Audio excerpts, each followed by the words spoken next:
am still Brick Princess Buttercup, and today I'm on a houseboat. I'm on an excursion, outdoor Legoing.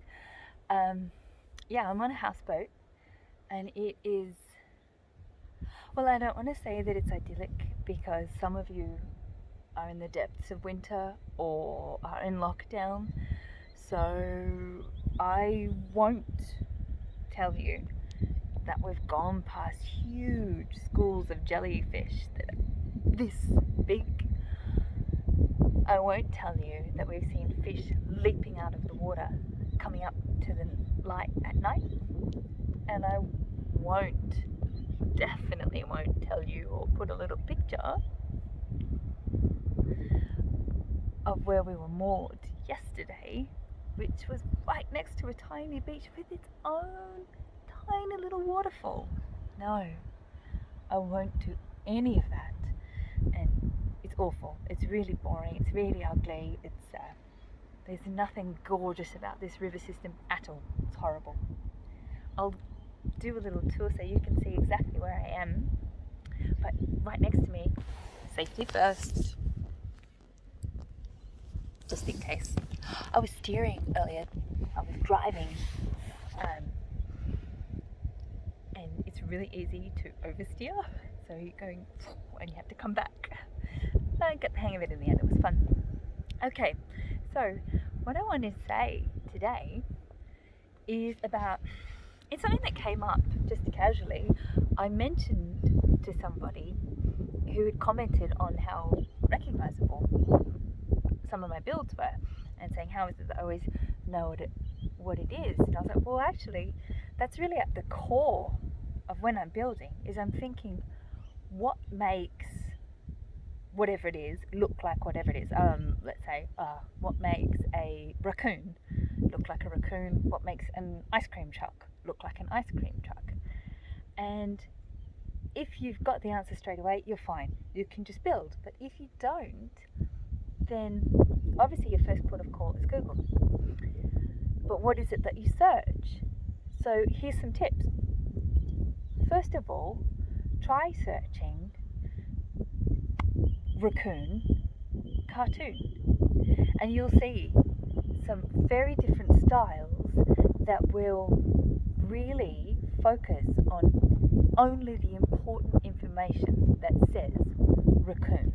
So they really strip it down. Now, if that is still too detailed, if you're finding yourself focusing on all these tiny little details that actually someone's not really going to see on the model, bring it down further and search silhouette. So if you say raccoon silhouette, suddenly all you're focusing on is the shape. So it will give that it's really like the core soul of it, like visually, the visual soul of something. So if you looked up, say, ice cream truck silhouette, then it's going to give you the shape. Now, there's a couple of different styles. Now, when I think of an ice cream truck, I think of one that's from my childhood here in Australia, which has the front comes down, the windscreen comes down, and then the bonnet comes out and is curved slightly. And then you've got the window that you access it through, and then often the back door will lift up. But the ice cream trucks in your country might be different, so you look at yours and you make it your way. If you want to make ice cream truck keeps coming up, that's because I brought with me the little ice cream truck set to make. It was an awesome gift from an awesome woman, and I really like it. It's got some really cute pieces to it, but it just really convinced me that I'm not a set gal. I buy them.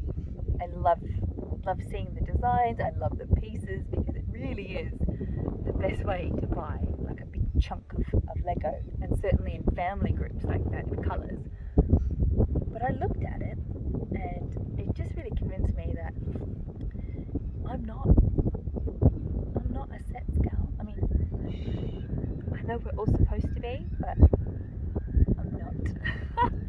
Anyway, my next video will be going into that in more depth. Right now, I just want to give one other little quick tip.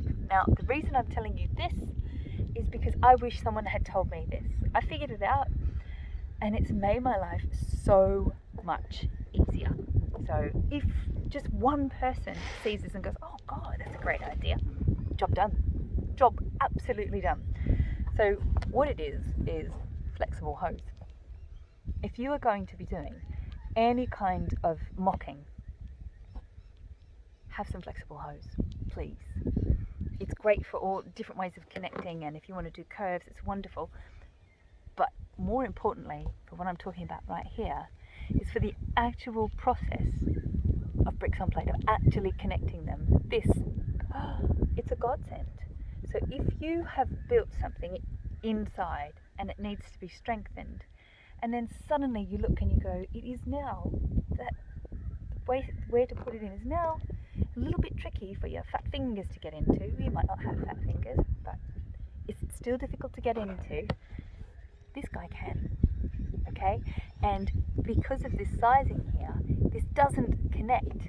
Look, it doesn't connect to anything.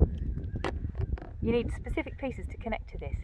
So if you are to just put a piece roughly in place, like so, this guy will press in, and you can give really focused force, press it in, and it won't connect to the stud, it won't connect to the 1x2 plate, whatever it is you're trying to connect, it won't connect to that, it will connect to the underside of the Lego that you're doing. So it is, I love it. As soon as I found this, I was like, oh my God.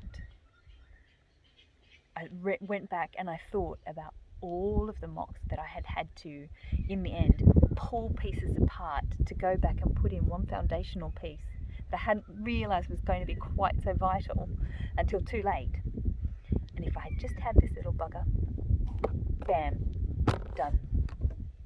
Okay, so those are just, I know they're two very, very simple tips, and they're nothing like the connections I did in the last video, but I want to keep it a bit, you know, well, I don't know what you know means, but I'm hoping you do. If you know what I mean, please tell me. Answers on a postcard. So the next video, if you're going to check it out, is me telling you why I don't build sets. So expect a lot of ranting and a lot of face pulling, like. Okay. Thank you for stopping by, and I'll pause it here and just take a quick little scan so you can see the beautiful river system. Bye. That's our next door neighbour. That's where we came in, and that's where we'll go out, because that way there's nothing. That's the end. It's the end of the river system. Bye.